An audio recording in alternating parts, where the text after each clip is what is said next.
साहेब नमस्कार. आम्ही वसतिगृहाचे विद्यार्थी आहोत. आमच्या मागण्या एकदम छोट्या छोट्या आहेत, ते जनून आहेत. जे शासनाचे जी आर आहेत, त्या शासनाच्या जी आरनुसार मुलांना ज्या भत्ते मिळतात ते भत्ते मागण्यासाठी आम्ही आलोय. 9 तारखेला निवेदन दिलं होतं.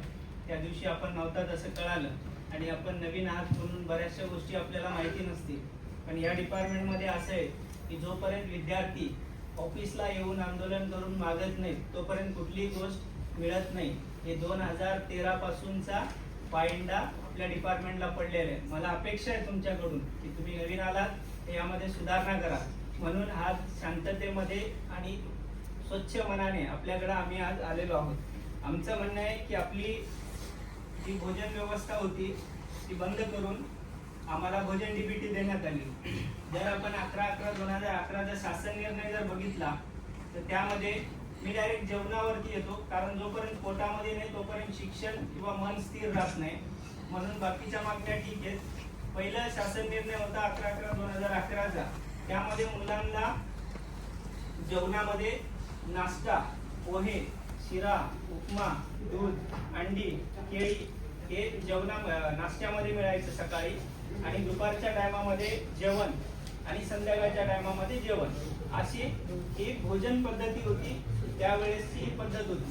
पण शासनाने 5 एप्रिल 2018ला डीबीटी म्हणजे मुलांच्या अकाउंटला डायरेक्ट पैसे, त्यामधून मुलांनी त्यांना पाहिजे त्या ठिकाणी आवडीनिवडीनुसार वेळेनुसार कॉलेजच्या ठिकाणी जेवण करावं म्हणून त्यांना तो GR 2018 मध्ये लागू केला.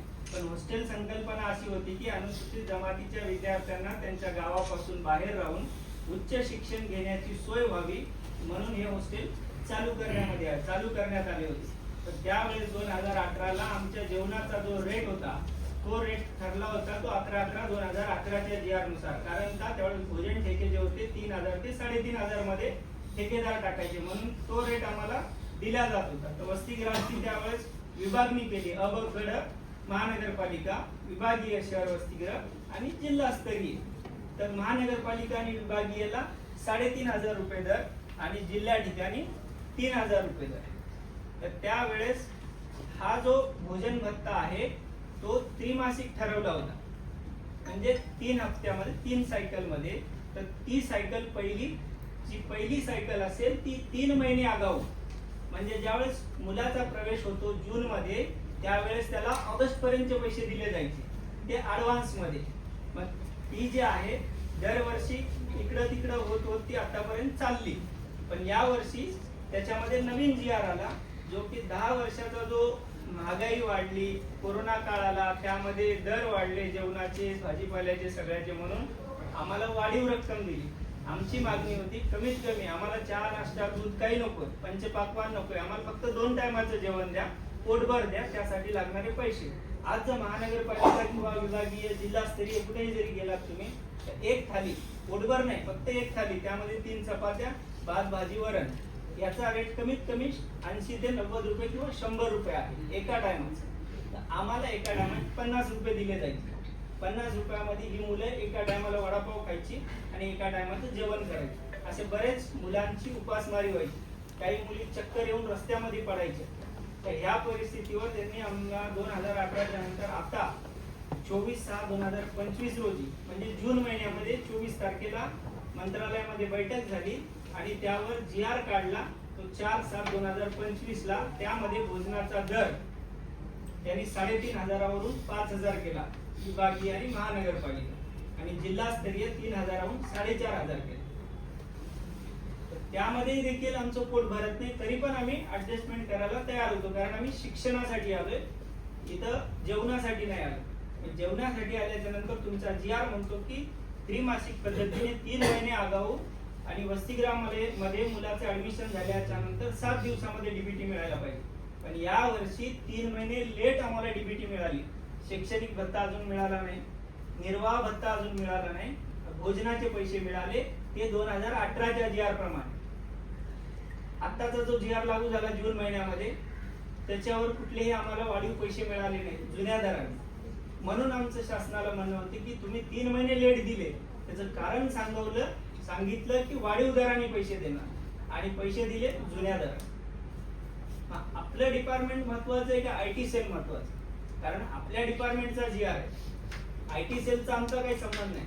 आम्ही मुलं आदिवासी विकास विभागाचे, GR आदिवासी विकास विभागाचा, प्रवेश प्रक्रिया आदिवासी विकास विभाग करते आणि आपला विभाग IT सेलला विचारणार की त्याची दुरुस्ती कधी करणार.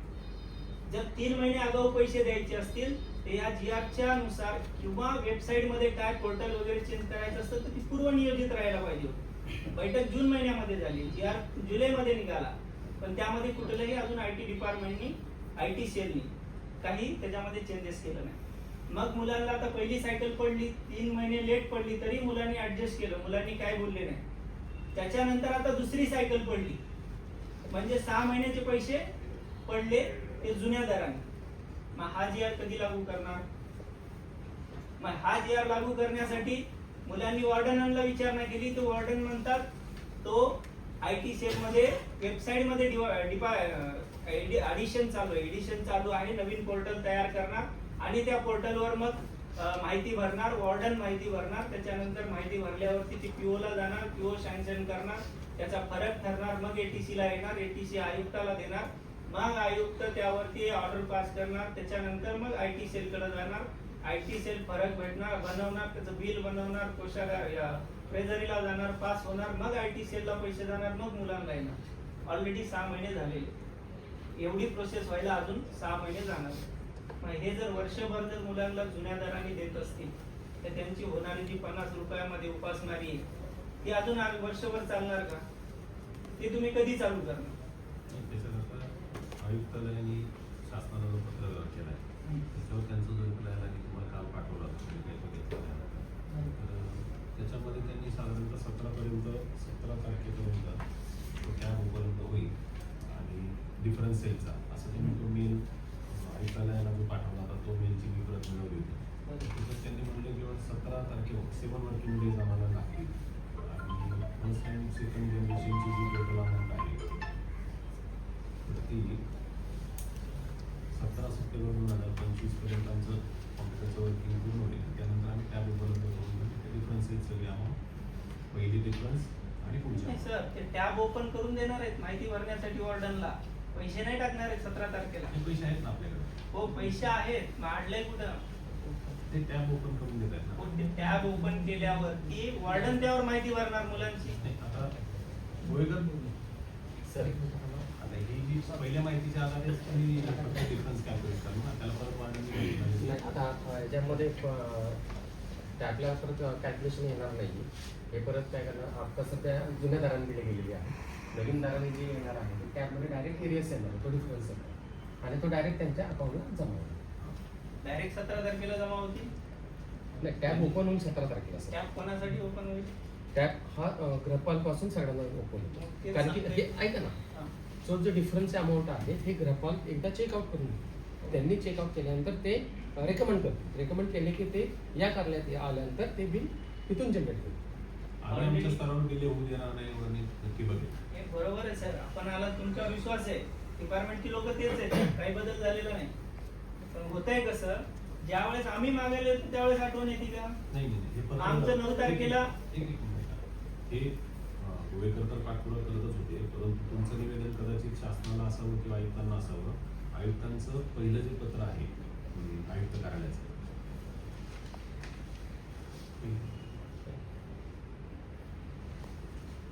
4 तारखेनंतर लगेच 4 तारखेला पहिलं IT ला जे आयुक्तांचं पत्र आहे ते 25/7/2025 आहे की हे प्रमाणे बदल झालेत आणि हे दुरुस्त करून द्यावं म्हणून.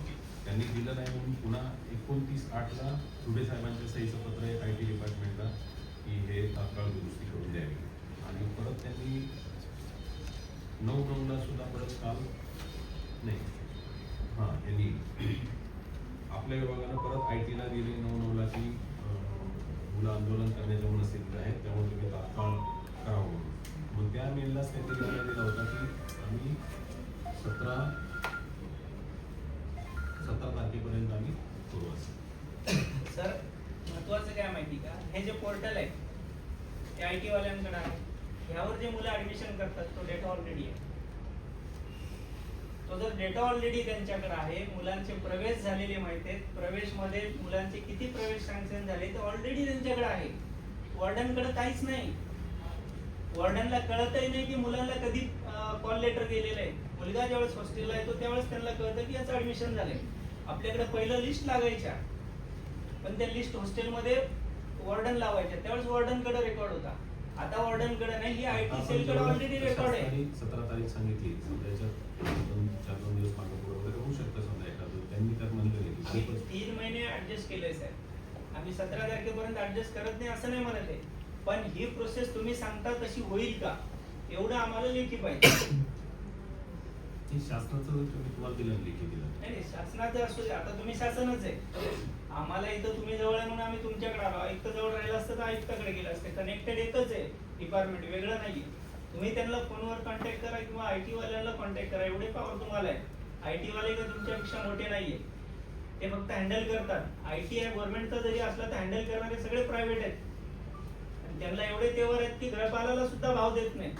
मुलं सुद्धा दुरुस्तीला गेलेला तरी ते भाव देत नाही. आणि तुम्हाला त्यांनी सांगितलंय ते खोटं आहे. 17 तारखेला काहीच होणार नाही. पोर्टल अपडेट करणार आहे.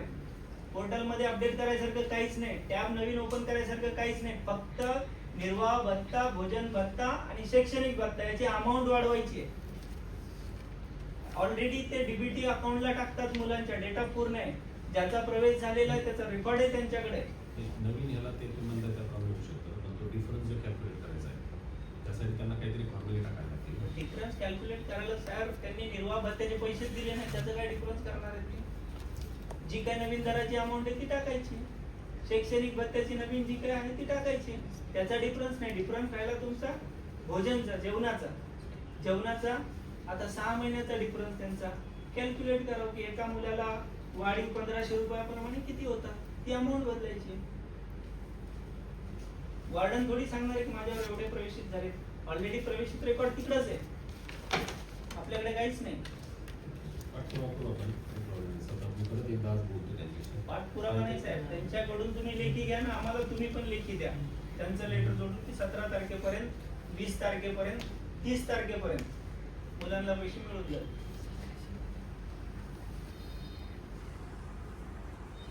30 तारखेपर्यंत आम्ही काही मागत नाही. GR आहे तुमचा, तुमच्या GR प्रमाणित द्या. आम्ही 6000 बोललो ते पण नाही, 5000 दिले ऍक्सेप्ट आहे. ते बघू आम्ही याला चॅलेंज करून कोर्टामधून कसे वाढवायचे, किती वाढवायचे. पण हे तरी द्यायला पाहिजे. 6 महिन्याचे पैसे दिले. आता आम्हाला अशी भीती वाटायला लागली की 6 महिने आम्हाला अजून एक टायमाचं उपाशी राहायला लागणार आहे. तर त्यांना द्यायचे असते तर 3 महिने सफिशियंट होते. 3 महिन्यामध्ये ते केले असते आणि दिले असते. त्यांना तुम्ही विचारून आम्हाला ते द्या. दुसऱ्या आहेत त्या मागण्या तुमच्या लेवललाच आहेत. आता या तर तुम्हाला त्या पूर्ण करताच येतील. एक होता तो निर्वाह भत्ताचा, दुसरा होता भोजन DBTचा. 3 वर्षापासून मुलांना स्कॉलरशिप मिळालेली नाही. स्कॉलरशिप सेक्शनचे तुमचे क्लार्क असतील तर विचारा त्यांना.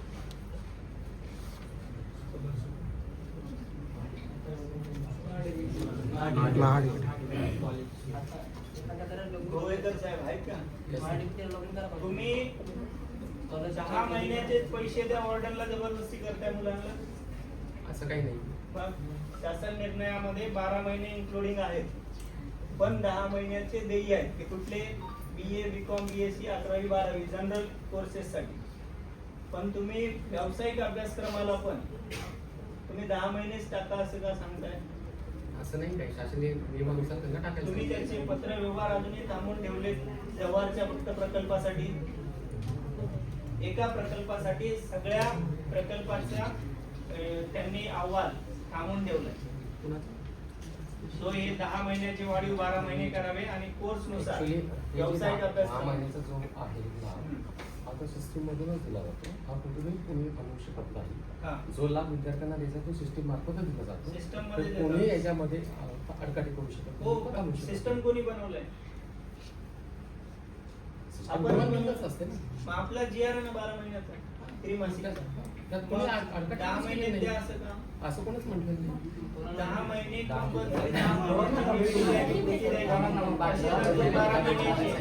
व्यावसायिक अभ्यासक्रम जर असेल तर त्याला स्पेशल DBT, स्पेशल सायकल आहे. Engineering, medical, nursing, pharmacy, law, ITI या ज्या कोर्सेस साठी पूर्ण वर्ष सेमिस्टर पॅटर्न असल्यामुळे पूर्ण 12 वर्ष तो कोर्स चालतो. 12 महिने कोर्स चालतो. एखाद्या वेळेस परीक्षा पोस्टपोन्ड होतात, त्यावेळेस 12 महिन्याचा आपला सायकल बसतो, तर त्याला 10 महिन्याची सायकल टाकल्या जाते आणि पुढची जी स्पेशल सायकल त्याच्यासाठी अजूनही मिळाली नाही. गेल्या वर्षीच्या मुलांना स्पेशल सायकल अजूनही मिळाली नाही.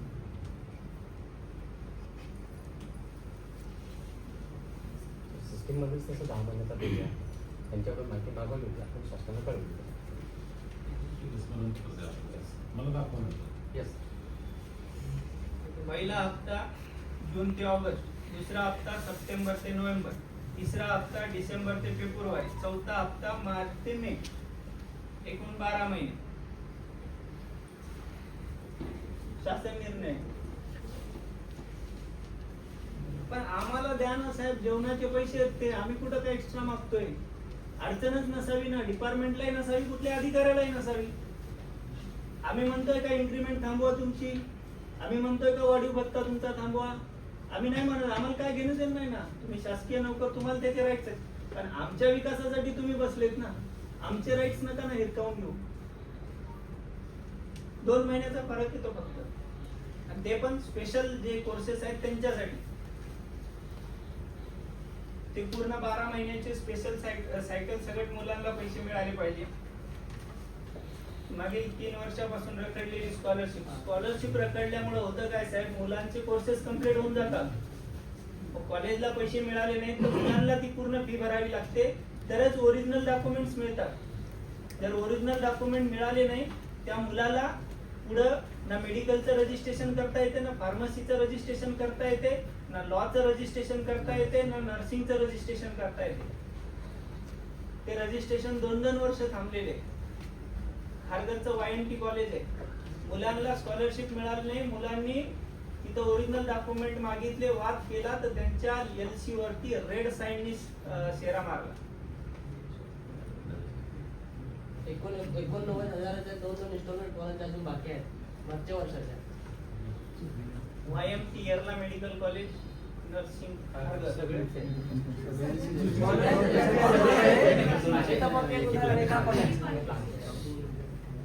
आणि आपल्याला एवढे राईट्स आहेत की असं कोणी जर ओरिजिनल कागदपत्र आढळून आदिवासी मुलांचं जर नुकसान करत असेल, त्याच्यावर गुन्हा दाखल करता येतो. पण स्कॉलरशिपचा फॉर्म भरलेला आहे, मुलांना पैसे येणं बाकी आहे, ते कॉलेजला जातात, तरी देखील कॉलेजवाले अडवतात.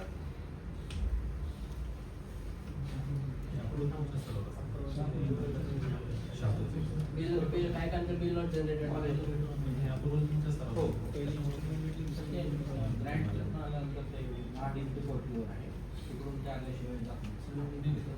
सेंट्रल गव्हर्नमेंटचे पैसे आलेले आहेत, पाहिजे तर GR देतो मी स्कॉलरशिपचं. तुमच्या स्तरावर अप्रूव्ह केली नाही का? नाही, आपल्या सर्व पेंडिंग आहे सगळ्या. त्यांनी सबमिशन केल्यावर अप्रूव्ह आपल्याकडे केलेलं आम्हाला तेच माहिती नाही, आता आम्ही सिस्टम मध्ये राहिलो सांगितलं.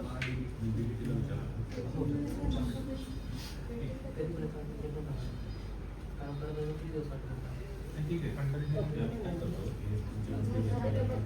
त्यांना बोलून मीटिंग घेऊन काय काय तुमचे इश्यूज आहेत आणि डिस्कस करू, त्यासाठी त्यांना बोलू. आता प्रवेश प्रक्रिया आहे जी हॉस्टेलची अजूनही पूर्ण झालेली नाही. सप्टेंबर आले, जून पासून प्रवेश प्रक्रिया सुरू होते. जे जुने मुलं असतात 2nd इयर आणि 3rd इयरची, त्या मुलांचे पहिले प्रवेश हॉस्टेलला होतात, त्या मुलांची प्रवेश प्रक्रिया झालेली आहे. नवीन जे मुलं आता वेटिंग मध्ये आहेत, त्या मुलांची प्रवेश प्रक्रिया अजूनही पूर्ण झाली नाही.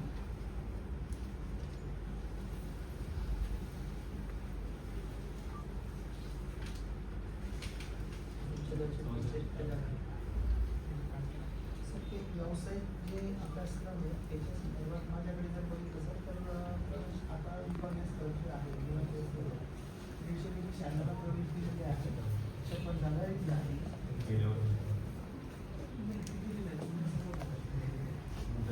नवीन आलेल्या नवीन मुलांची नवीनचे सर 56 पेंडिंग आहेत. मेडिकल इंजिनिअरिंगची जी आहे कौशल्य ॲडमिशन त्यांची सेकंड राऊंडमध्ये आपल्याकडे तुमच्या स्तरावर त्यांनी जे असतील तर पेंडिंग ठेवल्यावरती काय होते, ज्यावेळेस तो मुलगा जातो ना, महिन्याच्या 15 तारखेच्या नंतर तर त्याला त्या महिन्याचे पैसे नाही भेटत. ते कॅल्क्युलेट पुढच्या महिन्यामध्ये होतं. तर त्या मुलाचा फॉर्म अडकून ठेवणार आपण आणि त्याला पैसे देणार कमी आपणच. म्हणजे मुलांचं नुकसान आहे ना. मुलांची काय चूक आहे त्याच्यामध्ये?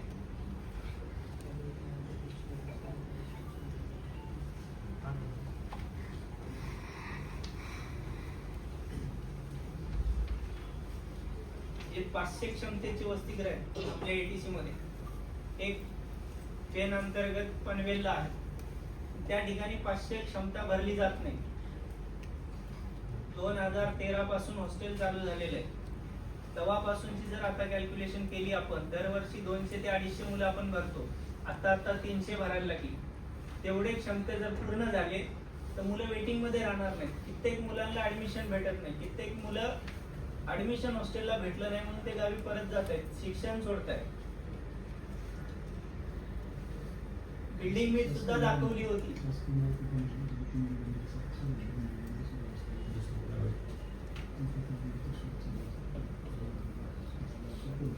चालू नाही साहेब, तुम्ही आता आले, तुमच्या अगोदर 4 PO झाले, चालूच आहे. ते 500 क्षमता पूर्ण भरली गेली पाहिजे.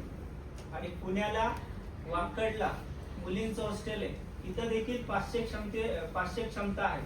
तिथं देखील मुलं भरले जात नाही.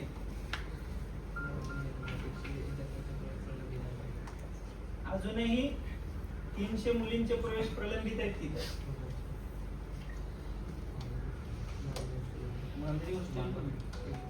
त्याची जेवढी पण क्षमता असते हॉस्टेलची, ती क्षमता पूर्ण भरायला काहीच हरकत नाही. मागच्या एटीसीने इथं उल्हासनगरला अख्खी बिल्डिंग विकत घेतली. कुठल्या भावात घेतली घेऊ द्या, पण मुलांच्या सोयीसाठी त्यांनी बिल्डिंग घेतली. तिथं देखील मुलं पूर्ण भरले जात नाही. सातारा कराडला गरज नसताना, तिकडे आदिवासी मुलं नसताना तिकडं डिपार्टमेंटनी बिल्डिंग विकत घेतल्या. पनवेलमध्ये का नाही घेत आहेत? पुण्यामध्ये का नाही घेत आहेत? ठाण्यामध्ये का नाही घेत आहेत? गोरेगाव मध्ये का नाही घेत आहेत? गोरेगावच्या मुली आहेत मालाडच्या ना, ते ठाण्याला मुलींचं हॉस्टेल कोकणाला ते शिफ्ट केलं तिकडे मालाड. तिथं मुलींची अशी अवस्था आहे की एका रूम मध्ये किती कॉट हॉलच आहे, फक्त एकच हॉल आहे का? 2 हॉल मध्ये मुली ठेवलेल्या आहेत. प्रत्येक मुलीचा कॉलेजचा टायमिंग वेगळा आहे. बाथरूमला जायला लाईन लावायला लागते. बाथरूम स्वच्छ केले जात नाही. सगळे कॉट एकाला एक लावलेले आहेत. पूर्ण दुर्गंधी येते, मच्छर आहेत.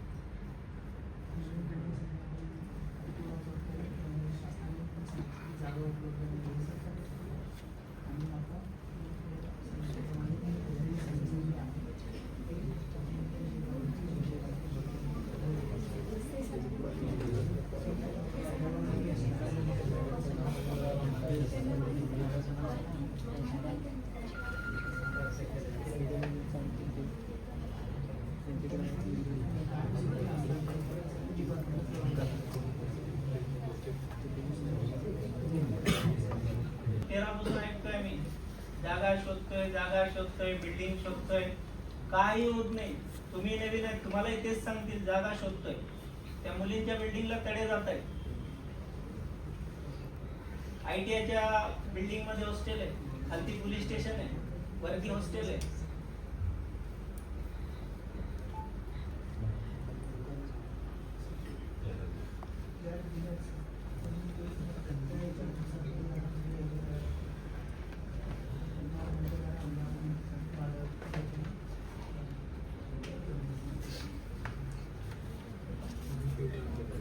गव्हर्नमेंटच्या दरात बसून साहेब आपण बिल्डिंग विकत घेतली आहे ना. उल्हासनगरला बिल्डिंग विकत घेतली आहे ना.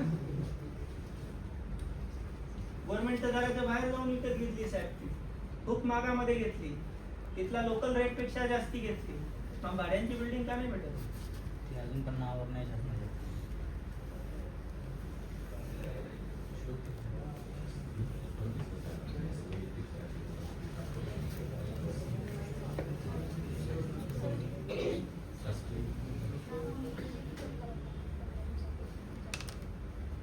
ज्यावेळेस वॉर्डनला काही विचारायला गेलं, समस्या सांगायला गेलं ना, तर वॉर्डन सांगतात की तुझी डीबीटी कट करतो.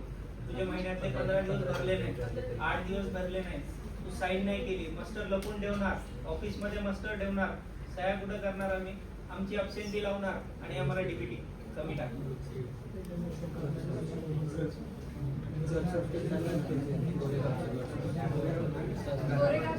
साहेब ऍक्च्युली शासन निर्णयाप्रमाणे कुठल्याही मुलाची अब्सेंटी लावण्यात येऊ नये असं कुठल्याही नाही लावण्यात यावी, कुठलाही नियम नाही.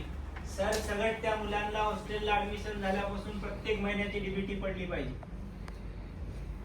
असं कुठेही सांगितलेलं नाही. वॉर्डनच्या मनाने, IT वाल्यांच्या सांगण्यावरून किंवा प्रकल्प अधिकाऱ्याच्या सांगण्यावरून मुलांची अब्सेंटी लावून डीबीटी कमी टाकणे. कुठल्या GR मध्ये मला दाखवावं त्यांनी की मुलांची अब्सेंटी कमी भरल्यावरती डीबीटी कमी टाकली पाहिजे. नियम असा आहे की कॉलेजची प्रेझेंटी चेक केली पाहिजे, कॉलेजच्या प्रेझेंटीनुसार मुलांना डीबीटी दिली पाहिजे. पण कॉलेजमध्ये जर आमची प्रेझेंटी कमी असेल तर आम्हाला एक्झाम देता येत नाही, त्याच्यामुळे आम्ही अब्सेंट प्रेझेंट हा विषयच येत नाही. आणि शासनाचे पैसे आहे ना सर, 15 दिवसाचे पैसे कट करून वॉर्डनचं पोट भरणार आहे का वॉर्डन मोठा होणार आहे? सगळ्याच हॉस्टेलच्या वॉर्डनला सांगण्यात यावं की कुठलीही मुलाची अब्सेंटी लावण्यात येऊ नये. हॉस्टेलला कुठली प्रेझेंटी बुक नसतो. पूर्वी होता, एक मास्टर असायचं, मुलांचे सह्या घ्यायचे आणि त्याचे 50 रुपये कॅश मध्ये भत्ता द्यायचा. वॉर्डनला सांगण्यात येऊ की कुठल्याही मुलाची अब्सेंटी लावण्यात येऊ नये. जो कुठला वॉर्डन अशी अब्सेंटी लावत असेल त्याला सोकाश काढून खुलासा मागवण्यात यावा.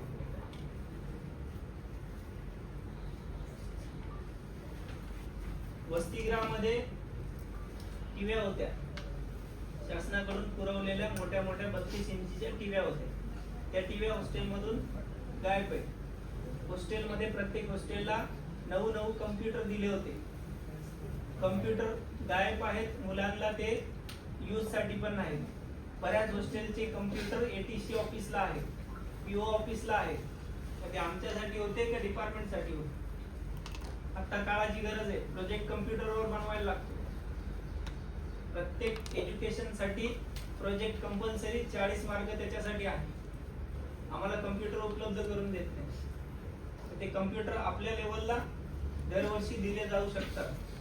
कम्प्युटर दरवर्षी नाही म्हणा, ते जीर्ण झाले असतील ते नवीन रिप्लेसमेंट. टीव्या आहेत पण टीव्या हॉस्टेलला नाही आहेत.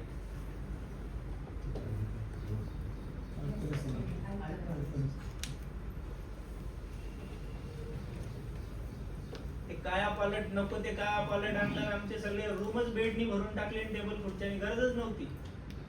ते सडले सगळे, बेडिंग सडते, ते जे प्लाय आहेत ते बुरशी लागून खराब झाले, बेड गंजून खराब झाले. जे पाहिजे ते देत नाहीत, नको ते कॉन्ट्रॅक्टर आणून टाकतात.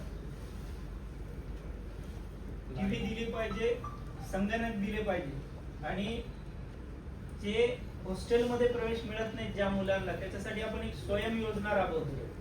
हॉस्टेलच्या बाहेर राहणाऱ्या मुलांना वर्षाचे आपण एकदाच पैसे देतो. हॉस्टेलची भोजन डीबीटी वाढवली, तर त्या मुलांचे पैसे अजूनही वाढवले नाही. त्यांना वर्षाला काहीतरी समथिंग अमाऊंट भेटते, तर ती अमाऊंट सुद्धा वाढवण्यासाठी आपण शासनाकडे पत्रव्यवहार करावा.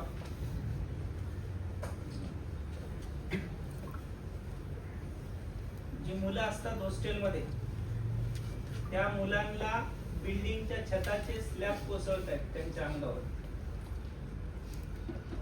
पुण्याचं हॉस्टेल आहे मुलींचं वाकडचं, तिथं त्या मुलींच्या अंगावरती छताची स्लॅब कोसळले. पनवेलचं हॉस्टेल आहे मुलींचं, तिथं देखील मागच्या 2 वर्षापूर्वी छत कोसळले होते. आणि आताही पनवेलच्या जुन्या हॉस्टेलमध्ये 2 रूम बंद आहेत. सगळं पाणी झिरपते, रूम मध्ये पाणी भरलेले, शॉक सर्किट होते, म्हणून त्या रूम मुलांना न ठेवता बंद केलेल्या आहेत. तर त्यावेळेस एखाद्या मुलाला जर काही झालं, स्लॅब कोसळला, बिल्डिंग आपल्या खूप कमकुवत आहेत, जुन्या बिल्डिंग आहेत, त्याच्यामुळे त्या मुलांचा विमा तरी काढण्यात यावा. हे पहिलं होतं, पण पहिलं होतं त्यावेळेस असं सांगितलं होतं शासनाने की कॉलेजमध्ये तुमचा विमा असतो, त्यामुळे आम्ही हॉस्टेलमध्ये विमा काढत नाही. हॉस्टेलमध्ये पण विमा होता, ते बंद केला.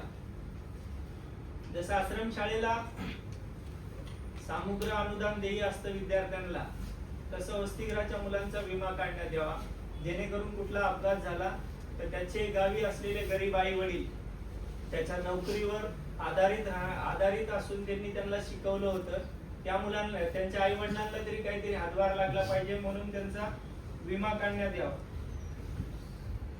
जी वसतिगृहाची वेबसाईट आहे प्रवेश प्रक्रिया, त्या वेबसाईट वरती हॉस्टेलचं नाव, एटीसीचं नाव आणि कोणत्या ठिकाणी हॉस्टेल आहे, कोणत्या शहरामध्ये, त्याची पूर्ण डिटेल्स त्या वेबसाईट वर देण्यात यावी.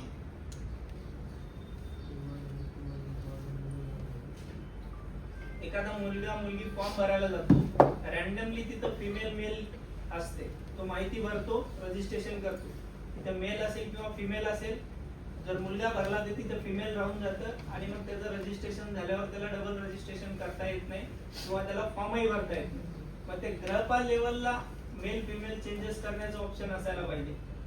मोबाईल नंबर चुकीचा पडला असेल तर तो चेंजेस करायला पाहिजे, एडिट करता नाही. हे गृहपाल लेवलला असायला पाहिजे ना. त्याच्यासाठी IT सेल नाशिकला विचारायची काय गरज?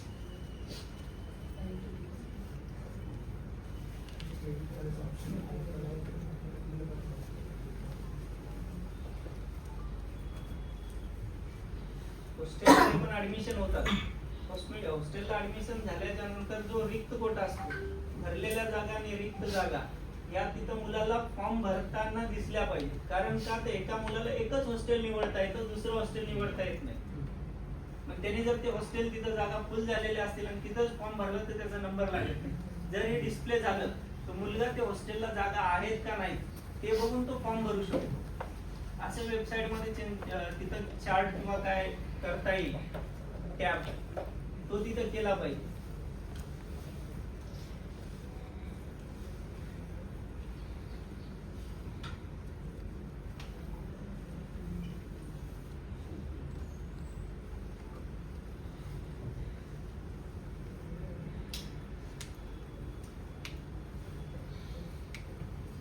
आपले जे हॉस्टेल आहे त्या हॉस्टेलसाठी शासनाची जागा आहे, ती ऑलरेडी आपण घेतलेली आहे. ते प्लॉटही आपल्या ताब्यात आहे, त्या प्लॉटचे भूमिपूजनही झालेले आहे. ते भूमिपूजन झालेल्या बिल्डिंगा तरी आपण चालू केल्या तर बरं होईल, कारण 2013 पासून त्या सगळ्या प्लॉट आपल्याकडे आहेत. तुमचं नवीन पनवेलचं कल्याण हॉस्टेल, याचे भूमिपूजन झालेले आहे.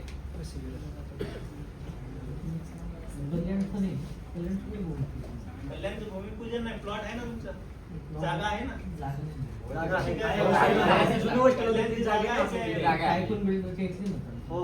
बिर्ला कॉलेजच्या पाठीमागे नंतर बिल्डरला दिली की काय माहित नाही, पण ती आपली गव्हर्नमेंटची आपली जागा जागा आहे. आहे, आपली जागा असेल ते बिल्डरला नाही देत आहे. आपण पैसे देऊनच घेतात आपल्या डिपार्टमेंट. आपली जागा आहे कल्याणला. नाही पण आहे.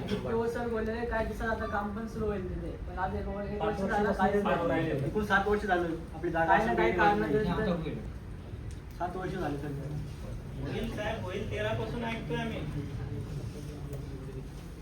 ते बिल्डिंग त्याचं काय इस्टिमेट काहीतरी बाकी आहेत ना, किती खूप वर्षापासून इस्टिमेटच बाकी आहेत. एक इंजिनियर येतो, तो इंजिनियर जातो, PWD कडे जाते, मग आपल्या डिपार्टमेंटचा इंजिनियर येतो, आपल्या डिपार्टमेंटचं PWD डिपार्टमेंटचं तिथे इंजिनियर बसतात, त्यांच्याकडूनही अजून काहीच झालं नाही. आपल्या इथे इंजिनियर बसतात ATC ऑफिसला, PWDचं आपल्या डिपार्टमेंट काय करतात ते?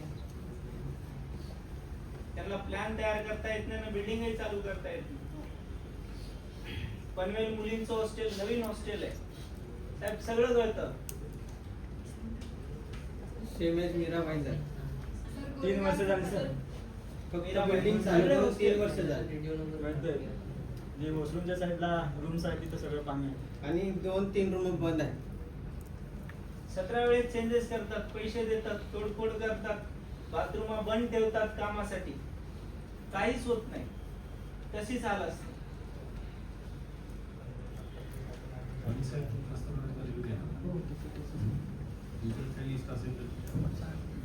तर सगळ्याच हॉस्टेलला एक वेळेस तुम्हाला फिरायला लागेल, तुमच्या सुद्धा व्हिजिट असतात, POच्या पण व्हिजिट असतात. कधी हॉस्टेलला व्हिजिट नाही होत. चुकून आले तर आले एखाद्या वेळेस.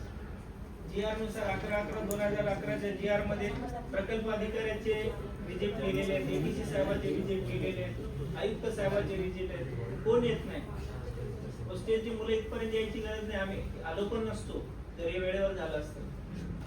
2013ला आलो होतो तेव्हापासून आता तुमच्या ऑफिसला आलो. कारण लक्षच देत नाहीत कोणी.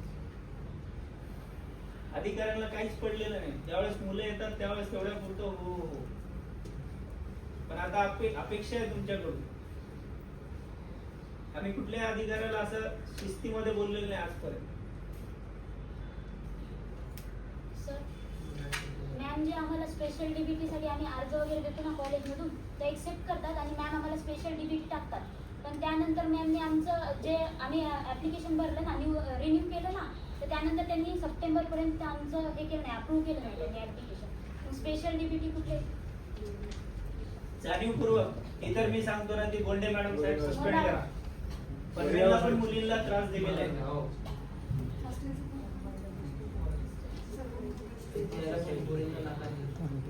आणि इमारतीचा मेन इश्यू आहे सर तिथला हजारचा. सर एकदा येऊन तुम्ही विजिट द्या तिथं की कसं हॉस्टेल आहे तिथलं. Sir Mira Bhayandar hostel start होऊन 3 वर्ष झाले. त्याच्यामुळे DDO नंबर त्या जनरेट झालेला नाही. त्यामुळे आमचा इतर खर्च जो आहे तो निघत नाही. त्यामुळे आमचे आणि फिल्टर सुद्धा आम्हाला अजून मिळालेलं नाही तिथे. आम्हाला जर गोरेगाव हॉस्टेल त्या म्हणजे मीरा भाईंदरला आले नसतं तर तिथं फिल्टर पण आहे.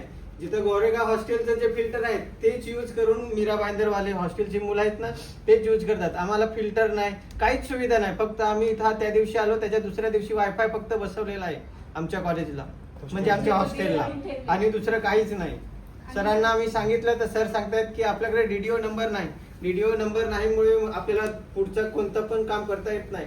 DDO कधी जनरेट होईल असं? कारण की 3 वर्ष झाले. तो विषय आमचा नाहीच आहे. तो विषय वॉर्डनच्या लेवलवर PO लेवलला करून काय द्यायला झालं पाहिजे. की मुलांना अशी कारणं व्यवस्थित सांगणं. होतं तर ते 250चं उल्हासनगरला सुरू झालं. तर ते उल्हासनगरचा जो DDO आहे त्यालाच ते अटॅच करून त्याची कार्यवाही चालू आहे. आयुक्तालयाकडून ते पाठपुरावा आम्ही करतोय. होईल. आपण सर 3 वर्ष झाले. नाही नाही, आता नवीन याच्यामध्ये सर मूलभूत म्हणजे ज्या गरज आहेत आपल्याला फिल्टर हो, व्यवस्था गरज नोंदवलेले आहे. देणार आहे आपण. कल्याण वसतिगृहाला पण फिल्टर आणि कूलर नाही आहे. जुनं खराब झालं जुनं खराब झालंय आणि सरांकडे कोणती मागणी केली तर सर पूर्ण टॉर्चर करतात.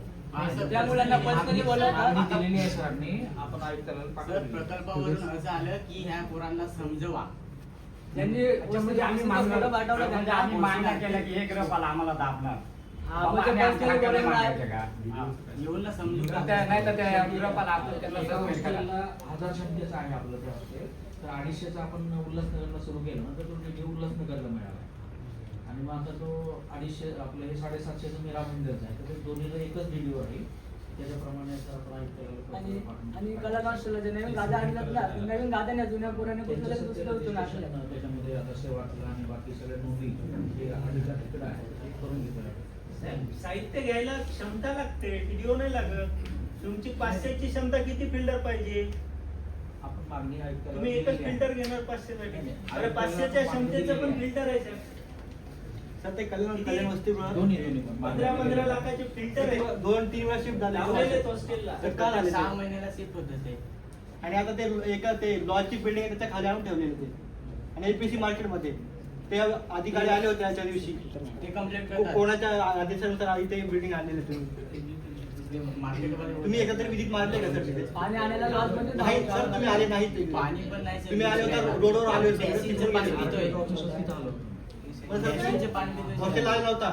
हॉस्टेलला नको ते DG जनरेटर 7.5 लाखाचे जनरेटर बसवले. एकही वेळेस वापर केला नाही. मुलांना साधं फिल्टर नाही देता येत. आणि फिल्टर 3-4 महिने आम्ही जर लेटर दिलेलं तुम्हाला पिओला तरी होत नाही ते. आणि ते जुनं होते ते गळलेले पूर्ण गंज लागून गेलेले त्याला.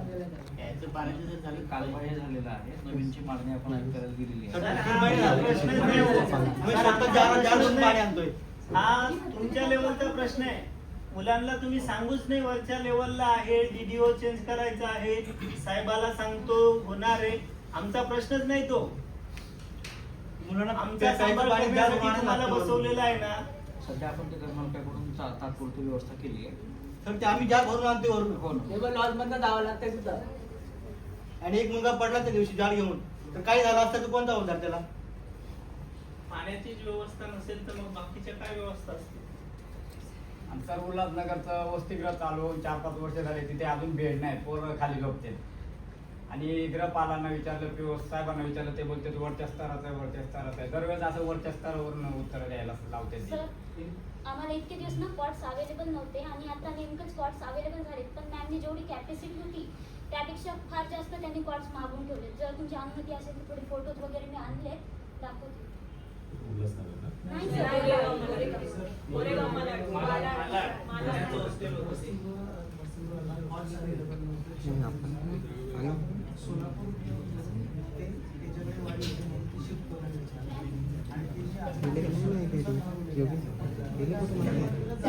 डस्टबिन देखील फुटलेले आहेत तिथे. आम्ही बोललो ना त्याविषयी. जनरल साहित्य पण झाडू, डस्टबिन, आरशे हे देखील नाही येत. पण हॉस्टेलला नको तेवढ्या बेड्स येऊन पडलेले आहेत, बिल्डिंग साहित्य पडलेले आहेत. पण दुसऱ्या हॉस्टेलला द्यायला काहीच हरकत नाही. पहिल्या फोटोपासून दाखवा. तर आम्ही अनेकदा पत्र व्यवहार केला उल्हासनगरसाठी वाटला. आता ते गोवेकर सर आहेत ना, पुढे बोला त्यांच्याकडे आपण 10 वेळेस अर्ज दिले. तर आम्ही तुमच्याकडे किती वेळा आलो? वर्षापासून पाठ करावं. सर नुसतं वार्डन सरांकडे ना, वार्डन सरांकडे नुसतं झाडू बिडू मागायला गेले ना. वाट नाही एवढा. अरे अरे सर मिनिमम आम्हाला क्लिनिंग साठी तरी कुणीतरी अवेलेबल सर हॉस्टेलला शिपाई पण आहे. तर एवढ्या अनहायजेनिक क्लीन वरून मध्ये नाही राहू शकत सर, गरज तरी. आणि सर तिथे पण पूर्ण हॉस्टेल गळतं पाण्यात. आणि सर तुम्ही बेड पाहू शकता सर, त्यात उतरायला सुद्धा जागा नाहीये.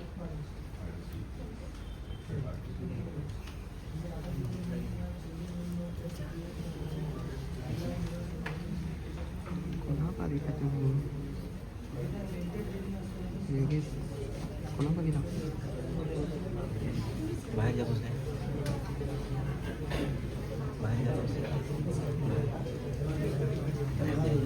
छोटे छोटे साहित्य तर आपण आपल्या पीओ लेवलला पण देतो साहेब.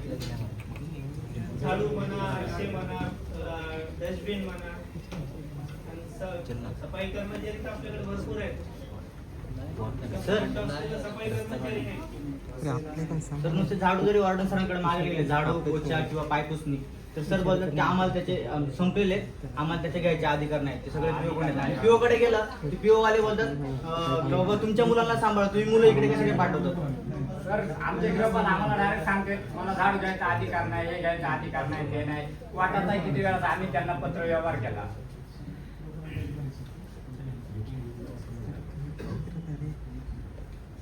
सर आम्हाला डायरेक्ट सरळ सरळ असं सांगण्यात येतं की बाबा आमच्याकडे ऑर्डर लोकांकडे काहीच अधिकार ठेवलेले नाहीत.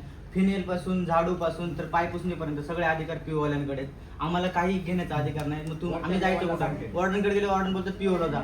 पीओ वाले गेले का बोलतात तुम्ही ऑर्डनला भेटा, तुमच्या ऑर्डनकडे मागण्या करा. ऑर्डरनी पण आम्ही त्यांच्याकडे गेलो बोलतात आम्ही मागण्यावरती करतो, वरून मागण्या येत नाही. मग आम्ही जायचं कोणाकडे? फिनेल वगैरे स्वतःच्या घरच्यात घ्या सांगतात, स्वतःच्या घरच्यानं घ्या. ते काही थोड्या पैशांचे थोडे खर्च तुम्ही करू शकत नाही असे बोलतात वाढ. सर आणि ITIच्या विद्यार्थ्यांना पण हॉस्टेलला ऍडमिशन भेटलं पाहिजे, कारण की मी स्वतः बोरिवलीला जाऊन पीओला लेटर देऊन आलोय. आता 2 महिने झालेत, काहीच त्याच्यावरती हे नाही. त्यांनी नंबर पण लिहून घेतलेला आहे. कारण की ITIचे विद्यार्थी, आता मी तर जव्हारचा आहे, माझ्यासोबत दोघे धुळेचे आहेत, पण ते आज कॉलेजला गेलेले आहेत. ते धुळ्यावरनं आता कसं ट्रॅव्हलिंग करणार सांगा. आणि घरचे पैसे पुरवणार तर किती पुरवणार? आणि एकच ट्रेन दिसतो. त्यांना आमच्या ताब्यात द्यावं एकदाच. ते काय एवढे निर्लज्ज आहेत ना, ज्यावेळेस महाराष्ट्रातला एखादा प्रकल्प अधिकारी एखादा ट्रेड ऍड करतो, तो महाराष्ट्रात दिसला पाहिजे ना. प्रत्येक पीओ लेवलला कशाला ते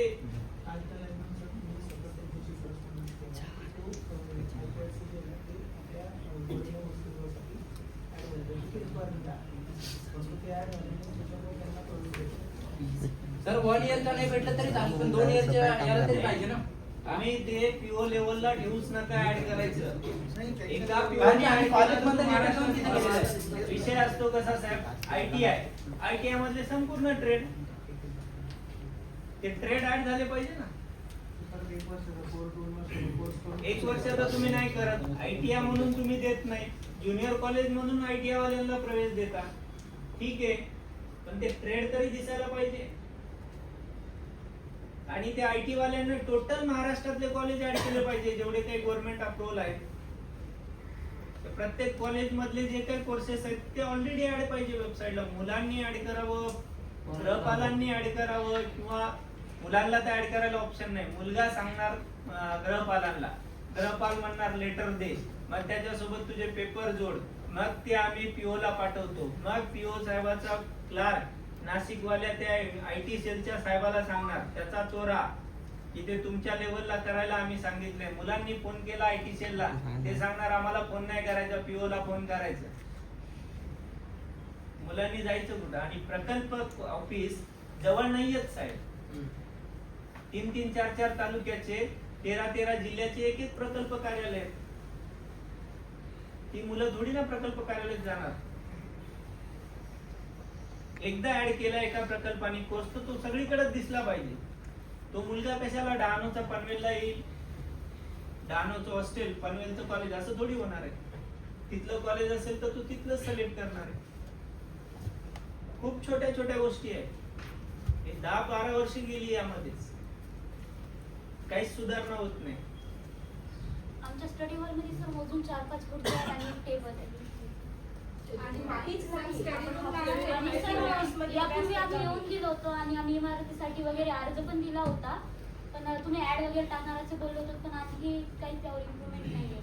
आणि सर ते हॉस्टेल शिफ्टिंगच करा, कारण की ते सर्व गळतं आणि तिथे राहण्याचं काही सोयच नाही आहे. इमारतीसाठी जायला दिलं जातं. आणि सर तिकडे जवळपास जेवणासाठी काहीच अवेलेबल नसतं. आणि आता ते रस्त्यावर जे स्टॉल बसायचे आता महानगरपालिकेने ते सुद्धा हटवून टाकलेले आहेत. एकच आंटी आहेत, तेच जेवण सकाळी त्यांनी तेच देतात आणि संध्याकाळी पण त्यांनी तेच जेवण देतात. तिकडे काहीच जेवणासाठी काहीच सोय उपलब्ध नाहीये. ते फार जास्त आउटसाईडला आहे. आणि सर आम्ही रात्री पण जातो ना, म्हणजे 9:30 पर्यंत असं हॉस्टेलला जातो, कारण की कॉलेजवरून यायला सुट्टी 6 वाजता स्कूलवरती होते. आम्ही इंटर्नशिप करत होतो आणि तिथं जायला आम्हाला 9:30 किंवा 10 वाजता. तर ते एरियातून कितीतरी लांब हॉस्टेल आहे. आणि हॉस्टेल असं आहे की सर तुम्ही तिथले कर्मचारी येऊन बघा की हॉस्टेल कसं आहे, कारण की तिथं असं आहे की त्याच्यात कुणी राहणार पण आहे. असे मुली तिथं राहतात, कारण की बेड पण व्यवस्थित समोरासमोर चिपकलेले आहे. आणि एवढे मच्छर आहेत की सर्वांनी तिथं मच्छरदाणी लावलीत आणि त्याच्यात सर्व राहतात. आणि त्याच ठिकाणी राहतो, त्याच ठिकाणी जेवतो पण आम्ही सर. स्टोरेजचं सर काहीच, स्टोरेजसाठी पण काहीच नाहीये. कुठले रॅक्स वगैरे काहीच अवेलेबल नाही करून तर प्रत्येक हॉस्टेलला तुम्ही विजिट द्या ना सर, म्हणजे तुम्हाला प्रत्येक हॉस्टेलची साफसफाईचं मुलांनी सांगणं दुर्दैव आहे साहेब. मुलांनी सांगणं दुर्दैव आहे. जिथं यांना सांभाळण्यासाठी ठेवलेला गृहपाल काय करतो? दरवर्षीच आपलं सर्क्युलर असते, दरवर्षी तुम्ही साहित्य मागवता. कुठल्या हॉस्टेलला कुठलं साहित्य कमी आहे दरवर्षी मागवता, मग हे गृहपाल मागणी का नाही करत? कुठला अधिकारी व्हिजिटिंगला येत असेल सर तेव्हाच क्लिनिंग होणार, त्याशिवाय क्लिनिंग पण नाही होणार. अशीच वरवर क्लिनिंग होणार. आणि सर त्या दिवशी माहित झालं की आज कर्मचारी म्हणजे हॉस्टेल बघायला येणार आहे, त्या दिवशी फक्त हॉस्टेल साफ व्हिजिटिंगला आले तरी कुठली पूर्वकल्पना न देता तुम्ही यायला पाहिजे.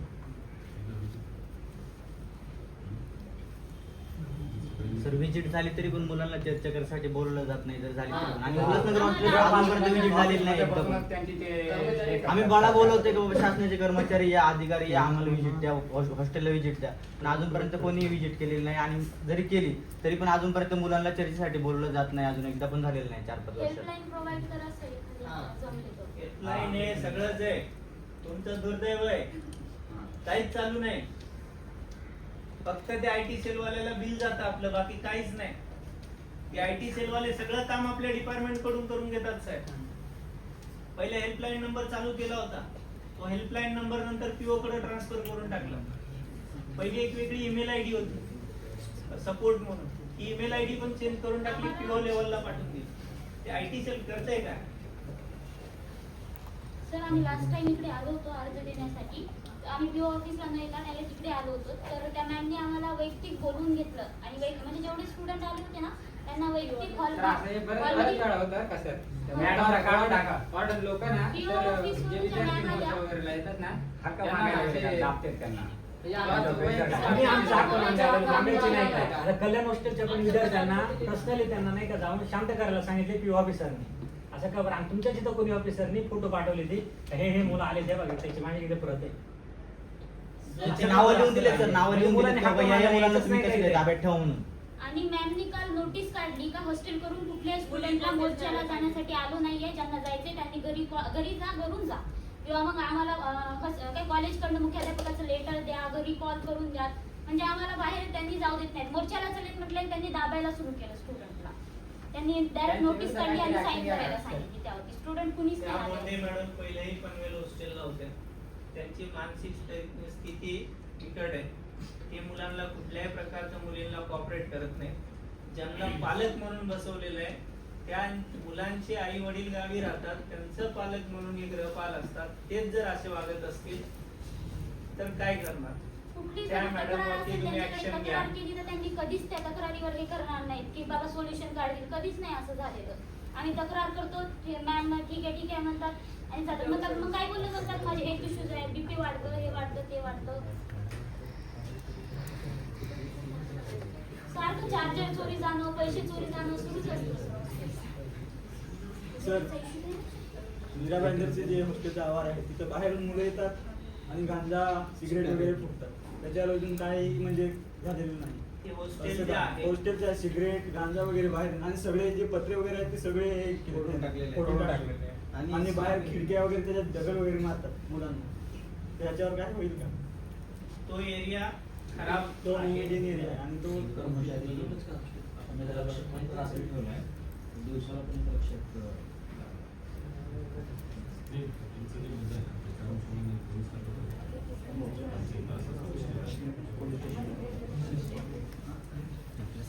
तिथं सगळी मुलं म्हणजे मुलांना जे ग्राउंड आहे त्याच्यात सगळे तिथले बाहेरची मुलं येऊन राहतात, गांजा फुकतात, सिगरेट ओढतात आणि रात्री 10-10, 12-12 वाजेपर्यंत असतात आणि दगड पण फेकतात मुलांना. आणि जर खिडकी उघडी असली तर बाहेर एक दगड घेणार आणि आतमध्ये फेकणार, त्या खिडकीच्या आतमध्ये. आपली मला हो सर.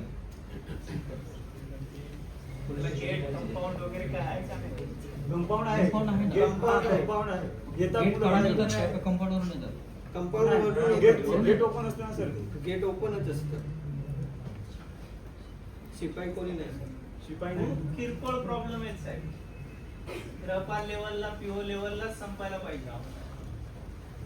सर म्हणजे जेव्हा आम्ही इथे ना तेव्हाच आमच्या मागण्या पूर्ण होणार का? जेव्हा आम्ही इथे येऊन सांगणार का आम्हाला समस्या, तेव्हाच समस्या पूर्ण होणार का? तोपर्यंत म्हणजे बाकीचे जे कामाला ठेवले ते कशासाठी आहेत? त्यांना माहिती नाही का? त्यांना सगळ्यांना माहिती असून पण सर अजूनपर्यंत त्याच्यावर काही कारवाई होत नाही. तर हे बोलू का उल्हासनगर वसतिगृहात आहे ना बेडचा प्रश्न आहे ना 4-5 वर्ष झालं पेंडिंग आहे, तर त्याचं काही हे भेटेल तर सांगा काहीतरी सर तुमच्याकडे त्या काही. उल्हासनगर हॉस्टेल अजूनपर्यंत कम्प्युटर नाहीये, काही पीसीबीसी काहीच नाहीत, टेबल खुर्च्या नाहीयेत. अनेकदा आम्ही पत्र व्यवहार केलाय, फक्त आम्हाला त्याचं एक स्पेसिफिक उत्तर द्या, नाही का? नाही, आता जे आपण अडचणी सांगतोय साहेबांना त्यातल्या साहेब आता किती सॉल्व्ह करणार हे आपल्याला लेखी देतील. आणि जे काही बिडिंग वगैरे आहे किती दिवसात ते साहित्य पुरवणार ते लेखी देतील. आणि जो यांच्या अखत्यारीत नाही आयुक्त लेवलला आहे त्यांच्यासाठी ते पाठपुरावा करतील, पण त्यांच्याकडूनही उत्तर घेऊन आपल्याला सांगतील किती डीबीटी कधी पडणार आहे. आम्हाला ही अपेक्षा आज तुमच्याकडून आहे. या किरकोळ आहेत खूप, तुमच्या लेवलला नाही. पीओनीच लेटर द्यायला पाहिजे की मी देतो एवढ्या दिवसामध्ये. गृहपालांना पण अधिकार आहेत साहित्य खरेदी करायचे. आणि ग्रंथालयात पुस्तक पण अवेलेबल नाहीये. बरेच दिवस झाले आम्ही पोरांना ड्रेस कोडचे जे पैसे भेटतात ते त्यांना वर्षाच्या शेवटी भेटतात एप्रिलमध्ये. युनिफॉर्म असतो युनिफॉर्म वगैरे, आणि ते पण काही पोरांना 2,000 भेटतात, काही कांना 3,000, काही कांना 5,000, असं ते माहिती नाही कोणत्या बेसिसवर भेटतात ते. पण जसं की पोरांना लेटर मागतात कॉलेजकडनं, त्याच्यामध्ये त्यांना ड्रेस कोडचे पैसे, त्याच्यामध्ये त्यांचे शैक्षणिक सहल असेल, हे सगळं प्रोजेक्ट असेल, हे सगळं मिळून 5,000 त्यांना दिले जातात. काही ठिकाणच्या पोरांची अशी पण कंप्लेंट आहे की त्यांचे जे गृहपाल आहेत ते काही त्यांना 2,000 देतात, काही त्यांना 3,000 देतात. आता ते त्यांची डीबीटी कशी पडते ते सांगू नाही शकत, पण ते जे पैसे आहेत ते तुम्ही आता एप्रिलमध्ये देताय. पोरांचं कॉलेज चालू होऊन आणि संपायच्या वेळेस तुम्ही युनिफॉर्मचे पैसे देत असाल तर पोरांना युनिफॉर्म कसे घ्यायचे? तर ते पण एक आहे की पोरांना तेवढ्या वेळेत जरा लवकर द्यायला पाहिजे सुरुवातीला. तर मीरा भाईंदरचं असं आहे, डीडीओ नंबर जनरेट नाही झालेला आहे आणि त्यांची 2 वर्ष त्यांनी बीएड कम्प्लीट करून ते गेलेत, पण त्यांना आता पैसे भेटतील का? आणि काय काय नाही भेटले. ड्रेस कोडचे वगैरे प्रकल्प वगैरे त्यांना मिळतील त्यांच्या डीबीटीला. सर ऍडमिशन आपण सर, संपलेलं 2 वर्ष आहे झाले ना होऊन. सर. ऍडमिशन संपून 2 वर्ष ऍडमिशन संपून 2 वर्ष झाले. इथं आणलं असतं तर मग ते भेटले आणि सर ते पोरांना कळतच नाही किती दिवसाची पडली ऍडमिशन झाल्यानंतर. काही काना 8,000 पडते, काही काना 12,000 पडते, तर काही काना वाटते माझी स्टेशनरी पण पडली. पोरांना कळतच नाही पैसे कसे पडले, गृहपाल पण सांगत नाही. पोरांना कळणार कसं की त्याच्या स्टेशनरीचे पैसे पडलेत त्यांना, की त्याच्या जेवणाचे किती दिवसाचे पैसे पडलेत. म्हणजे आपलं जे लॉगिन आहे त्याच्यामध्ये विद्यार्थ्यांना त्याच्या लॉगिन मध्ये दिसलं पाहिजे की तुझ्या बाबा ह्या दिवसापासून तुझं ऍडमिशन आहे, तर त्या दिवसापासून तुझे इथपर्यंतचे पैसे तुझे आलेले आहेत आणि तुझी जी डीबीटीची रक्कम आहे प्लस तुझे जे स्टेशनरी आहे तिथे पोरांना लॉगिन मध्ये दिसली पाहिजे. त्याच्यामध्ये फक्त एवढंच दिसतंय पहिलं सायकल पडले, दुसरं सायकल पडले, तिसरं सायकल पडले. मग पहिल्या सायकल मध्ये किती दिवसाचे पडले. आता पोरांचे ऍडमिशन होतात जून मध्ये, त्यांचे जूनच्या 15 नंतर जर ऍडमिशन झाले तर ते जुलै मधून पैसे भेटतात. विद्यार्थ्यांचे ज्या दिवशी ऍडमिशन होते कॉलेजला, प्रत्येक विद्यार्थी आता रिन्यूवाला असेल किंवा कोणी असेल, विद्यार्थ्याचे ऍडमिशन झाले ते लगेच रिन्यूचा फॉर्म भरतात. पण पोरांना त्या दिवशीपासून डीबीटी भेटली पाहिजे. त्यांचे 15 दिवसानंतर डीबीटी भेटते. एक तारीख जरी चुकली, आता समजा 14 तारखेला फॉर्म भरायचा आहे, विद्यार्थ्याने 15 तारखेला फॉर्म भरला तर तुझे मागचे 15 दिवसाचे पैसे काढ, असं होते. आपला मेसेज जातो ना, मेसेज जातो ना. आता नवीन याच्यामध्ये त्यांनी चालू केलेले पैसे विद्यार्थ्यांना पैसे जमा झाले. आताची जी पहिली सायकल पडली ना त्याच्यामध्ये पोरांना फक्त 1 आणि 2 दिवसाचा फरक. कोणी 9 तारखेला भरले फॉर्म, कोणी 14 तारखेला भरले. तरी ज्यांनी 9 तारखेला भरले त्यांना वेगळी डीबीटी पडली, ज्यांनी 14 तारखेला भरली त्यांना वेगळी डीबीटी पडली. जवळजवळ 2-3 हजाराचा फरक प्रत्येकाच्या डीबीटी मध्ये. मग ते पोरांना कळणार कसं त्यांना किती दिवसाचे. आता तुम्ही तरी म्हणताय की फरक देणार आहे तुम्ही, पोरांना पहिली डीबीटी पडली तेच नाही माहिती किती दिवसाची पडली. तर पोरांना कळेल कसं फरक, तुम्हाला त्यांना जो फरक आलाय तो खरंच तेवढ्या दिवसांचा आलाय का.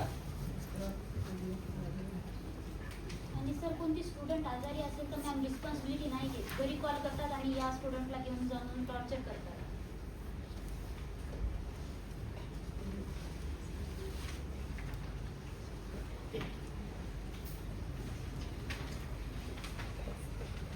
अकरा 2011 जो शासन निर्णय आहे सर हॉस्टेल, त्याच्यामध्ये परिशिष्ट अ, ब, क, ड, ई, फ, ग एवढे चार्ट दिलेले. त्याच्यामध्ये हॉस्टेलला काय साहित्य दिलं पाहिजे हे सगळं लिहिलेलं आहे. कोणाच्या लेवलला दिलं गेलं पाहिजे ते सुद्धा दिलेले. गृहपालांचे काय कर्तव्य आहे ते देखील दिलेले. पीओचे काय कर्तव्य आहे, त्यांना किती अधिकार आहेत हॉस्टेलसाठी ते पण दिलेले. एटीसीला किती अधिकार आहे ते सुद्धा दिलेले. पाहिजे तर मी दाखवतो तुम्हाला, हे वाचा. यातलं काहीच भेटत नाही सर.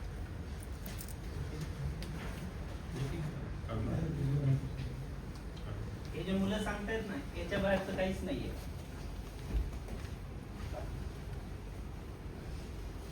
आणि विद्यार्थ्यांची प्रवेश प्रक्रिया खूपच हळू आहे सर. आता वर्ष अर्ध झालंय, प्रत्येक हॉस्टेलला म्हणजे आमच्या कॉलेजच्या हॉस्टेलला तर फक्त 5 का 7 पोरांचे ऍडमिशन झाले आणि ते झालेच नाही. पण आता कसं वैयक्तिक कॉल लेटर जातात पोरांना. पण पहिले कसं व्हायचं की समोर लिस्ट पण लागायची की बाबा एवढ्या पोरांची नंबर लागलेला आहे समोर कार्यालयासमोर, ते पण आता लागत नाही. म्हणजे पोरांना कळत नाही की किती नवीन पोरं ऍडमिशन झाले, अजून किती ऍडमिशन बाकी आहेत आणि किती पर्सेंटेज वरती लिस्ट क्लोज झाली, व्यावसायिकचे किती घेतले, 11वी-12वीचे किती विद्यार्थी घेतले. आता मला काल इथून कल्याणवरून एका विद्यार्थ्याचा फोन आला. त्यांचे ग्रुप आहेत, ते म्हणतायत जागा रिक्त आहेत, काहीतरी 55 का 60 जागा रिक्त आहेत. ते म्हणतायत की आम्ही व्यावसायिकच्या पोरांसाठी जागा रिकाम्या ठेवल्यात. मग आता त्यांना कसं माहिती व्यावसायिकचे एवढे ऍडमिशन येणार आहेत का.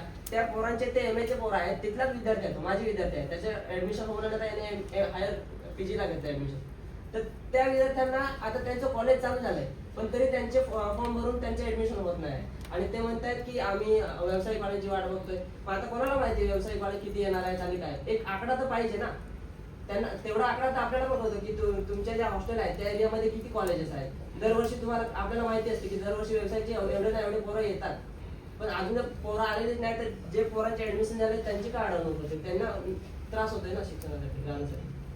तर ते पण एक व्हायला पाहिजे. प्रत्येक हॉस्टेलच्या क्षमतेवाईज डिवायडेशन वॉर्डन करतो की किती पर्सेंटेज. तसा सर पहिलं चार्ट लागायचं हॉस्टेलच्या बाहेर की ज्युनियरसाठी किती विद्यार्थी भरणार, सिनियरसाठी किती विद्यार्थी, मेडिकलसाठी किती विद्यार्थी, इंजिनिअरिंगसाठी किती विद्यार्थी, ते विसरलेले आहेत सगळे, त्यांना काही गरज पडली नाही. असं चार्ट हॉस्टेलमध्ये लावायला पाहिजे की या हॉस्टेलमध्ये कोणत्या व्यवसायाला किती पर्सेंटमध्ये जागा आहे.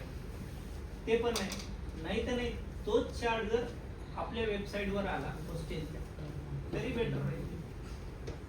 आणि अजून एक नवीन जी आर आहे 2/7/2025. तुम्हाला माहिती आहे का? नाही माहिती आहे का आपल्याला? हॉस्टेलच्या देखरेखीसाठी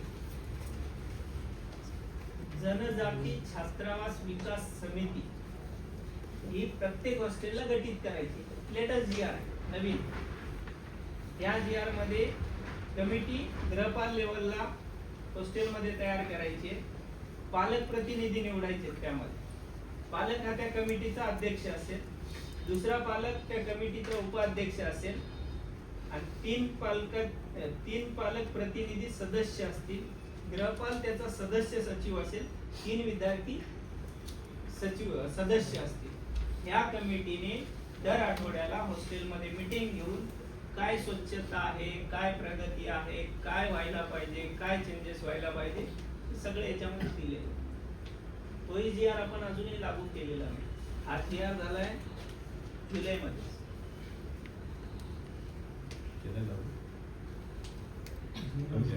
माहीतच नाही साहेब.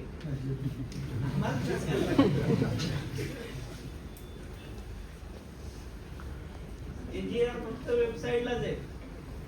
ते येऊन आम्ही मागितल्याशिवाय कधीच मिळत नाही. आपलं डिपार्टमेंट तर वर्षभराचं नियोजन आराखडा अगोदर तयार करतो हॉस्टेल सोडून. मांजरीवरून सर पोरांचं निवेदन आहे मांजरी हॉस्टेलच्या इथं. तिथे जवळजवळ 300 विद्यार्थ्यांचे प्रवेश अजून बाकी आहेत, प्रलंबित आहेत. तिथे जी पोरं आहेत त्यांचं काही पोरांचे 1-2 वर्षाचे गॅप असतं मध्ये, तर ते पोरं गॅप वाले पोरं आहेत, गॅप त्यांचं शैक्षणिक गॅप असल्यामुळे तर त्यांना अजून पण ऍडमिशन भेटत नाही आहे. आता अर्ध वर्ष होऊन गेले. पुण्यासारख्या ठिकाणी एवढ्या लांबून पोरं जातात आणि त्यांना जी गॅप घेणारे पोरं असतात ते प्रत्येकाची सर वेगळी काहीतरी गरज असते पोरांची. गॅप असत नाही, काहीतरी आर्थिक अडचण असेल किंवा घरचं काय प्रॉब्लेम्स असतील, ह्या सगळ्यामधून ते पोरं गॅप घेऊन आणि ऍडमिशन साठी जातात आणि तिथे परत त्यांना अडवलं जात आहे की बाबा तुमचे ऍडमिशन होईल. त्यांनी BO ऑफिसला पण विचारलं, तिथं पण त्यांना काय दखल घेतली नाही. आज ती पोरं सकाळी 30 पोरं होती सर, 30 पोरं पुण्यावरून यायला रेडी होती इथं.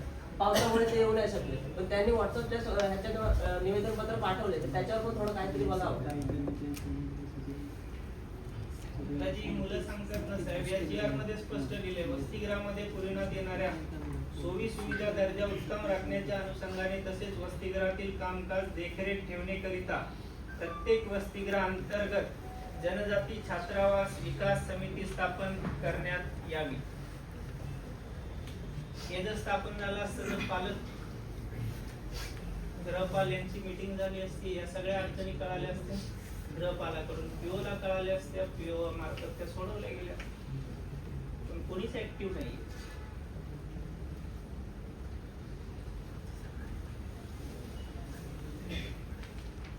त्या आमच्या अडचणी आहेत, यातल्या तुम्ही किती सोडवणार ते आपण सोडून आम्हाला तुमच्या लेटर हेडवर द्यावे. PO आहेत त्यांच्याकडून तुम्ही माहिती घ्यावी की हे सगळं तुम्ही सोडवा, कारण ते आपल्याच लेवलला आहे.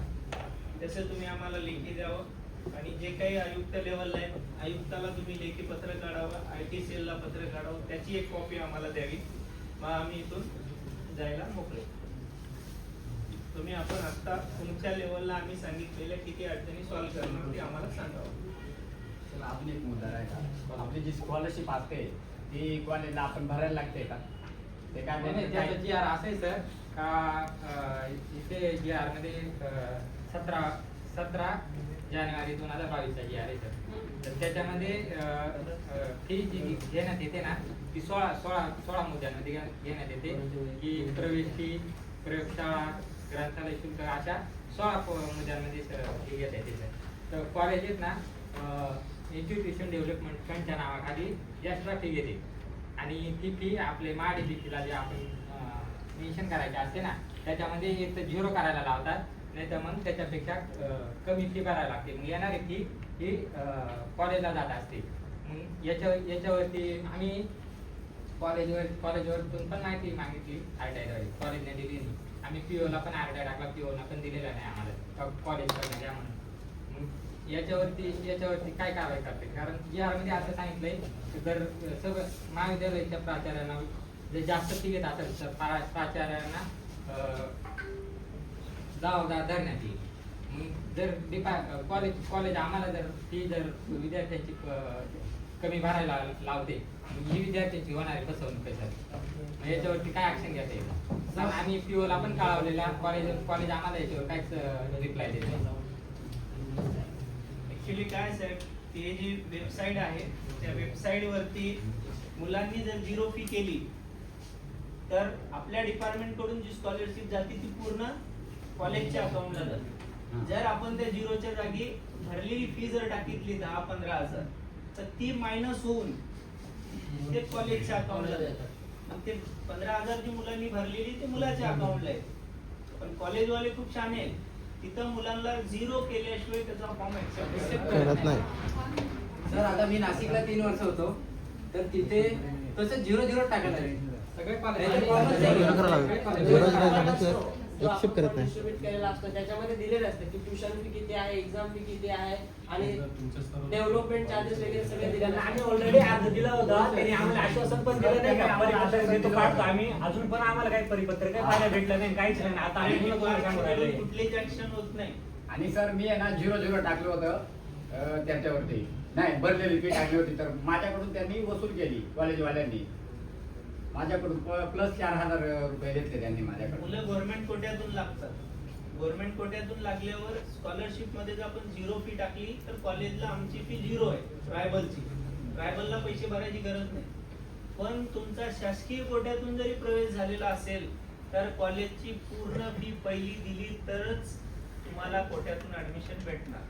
नाही तर मुलगा प्रवेशाला आला नाही म्हणून त्याचा लागलेला merit reject. Other than tribal बाहेरचे कॉलेजेस बाहेर नाही ट्रायबल कॉलेज कुठे आहे? स्कॉलरशिपचा प्रश्न झाला. आपण ज्यावेळेस ऍडमिशन घेतो ना त्यावेळेस फी भरायलाच लागते मुलांना, त्याच्याशिवाय ऍडमिशन नाही देत. मुलगा फी भरतो आणि मग ज्यावेळेस तिथं आपण स्कॉलरशिप मध्ये फीची अमाऊंट टाकतो तिथं 0. पण त्यांना एवढं नॉलेज नाही की मुलाला फी भरलेली पावती अपलोड करायला लागते. फी भरलेल्या पावतीवर अमाऊंट असते पण आपलं डिपार्टमेंट डोळे झाकून पैसे टाकून देते. काही कॉलेज चालक आहेत ते म्हणतात फी रिसिप्ट नाही बोनाफाईड. त्याच्यावर काहीतरी कारवाई करा. म्हणजे बोनाफाईड अपलोड केलं तर मुलगा किती फी भरला ते कळणार नाही त्यांना. त्याच्यामध्ये एक्झाम फी, ट्युशन फी पण असते, एक्झाम फी पण असते, तरी पोरांना 1200, 1500 रुपये अजून द्यावे लागतात एक्झाम फी. पहिला डेव्हलपमेंट फी होती. डेव्हलपमेंट फी आपण देत नव्हतो आदिवासी विकास विभागाकडून, पण आता आपण डेव्हलपमेंट फी देतो पण त्याची एक लिमिटेशन आहे. डेव्हलपमेंट फी 1.5-2 लाख असते. ती काय आपलं डिपार्टमेंट देऊ शकत नाही, ती मुलाला भरायला लागते.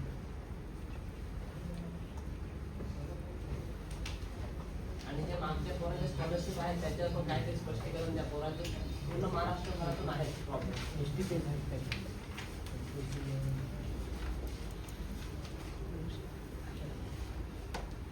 आपण साहेबाला आता निवेदन देऊ. आपल्या निवेदनामधले जे काही मागण्या आहेत ते साहेब आपल्याला लेटर हेडवर किती मंजूर करतात ते देतील.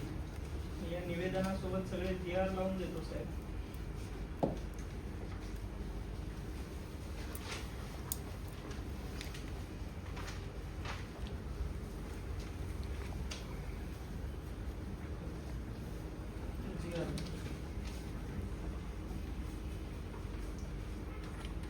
आमची GRच्या बाहेरची कुठलीही मागणी नाही, अवांतर मागणी नाही.